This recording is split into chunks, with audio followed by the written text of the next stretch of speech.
Hi ಸ್ನೇಹಿತರೆ, ನಮಸ್ಕಾರ. ಕೆಲಸ ಅಲರ್ಟ್ ಯೂಟ್ಯೂಬ್ ಚಾನಲ್ಗೆ ತಮಗೆಲ್ಲರಿಗೂ ಸ್ವಾಗತ. ಈ ಒಂದು ವಿಡಿಯೋದಲ್ಲಿ ನಿಮಗೆ SSB ನೇಮಕಾತಿ ಶುರುವಾಗಿದೆ.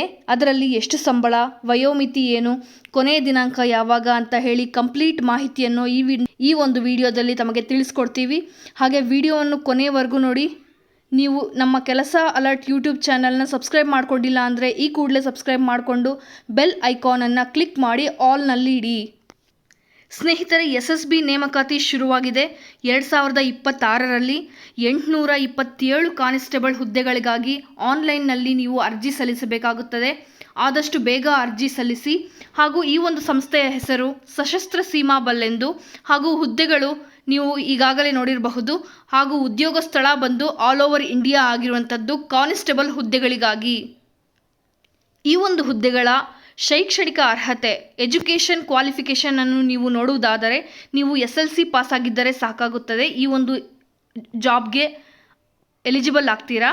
ಹಾಗೆ IIT, ಡಿಪ್ಲೊಮೊ ಈ ಥರ ಯಾವುದೇ ಪದವಿ ಪಡೆದಿದ್ದರೂ ಸಾಕಾಗುತ್ತದೆ. ಈ ಒಂದು ಹುದ್ದೆಯ ವಯೋಮಿತಿಯನ್ನು ನೀವು ನೋಡುವುದಾದರೆ ಅಭ್ಯರ್ಥಿಯು ಕನಿಷ್ಠ 18 ವರ್ಷ ಆಗಿರಬೇಕು ಹಾಗೂ ಗರಿಷ್ಠ ವರ್ಷ 27 ವರ್ಷಗಳನ್ನು ಹೊಂದಿರಬೇಕು. ಇಲ್ಲಿ ವಯೋಮಿತಿ ಸಡಲಿಕೆಯನ್ನು ಸಹ ವಿವರಿಸಿದ್ದಾರೆ, ನೀವು ನೋಡಬಹುದು.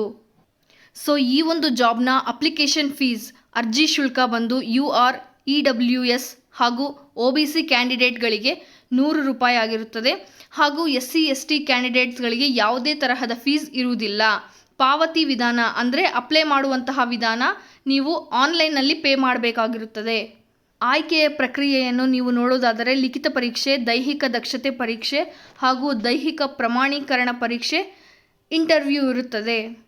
ಸ್ನೇಹಿತರೆ, ಈ ಒಂದು ಕಾನ್ಸ್ಟೇಬಲ್ ಹುದ್ದೆಯ ಅಪ್ಲಿಕೇಶನ್ ಡೇಟ್ ಬಂದು 21/3/2021 ಸ್ಟಾರ್ಟ್ ಆಗುತ್ತದೆ ಹಾಗೂ ಏಪ್ರಿಲ್ 19, 2026ಕ್ಕೆ ಕೊನೆಯಾಗುತ್ತದೆ. ಅಷ್ಟರೊಳಗೆ ಅಪ್ಲೈ ಮಾಡಬೇಕು ಅಂದ್ಕೊಂಡವರು ಬೇಗನೆ ಅಪ್ಲೈ ಮಾಡಿಕೊಳ್ಳಿ.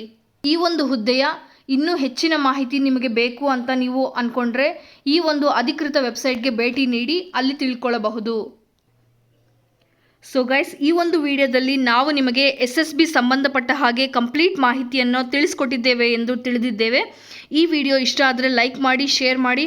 ಹಾಗೆ ಹೆಚ್ಚಿನ ಒಂದು ಸರ್ಕಾರಿ ಕೆಲಸದ ಮಾಹಿತಿಗಾಗಿ ನಮ್ಮ ಕೆಲಸ ಅಲರ್ಟ್ ಚಾನಲನ್ನು ಸಬ್ಸ್ಕ್ರೈಬ್ ಮಾಡಿಕೊಳ್ಳಿ. ಧನ್ಯವಾದಗಳು.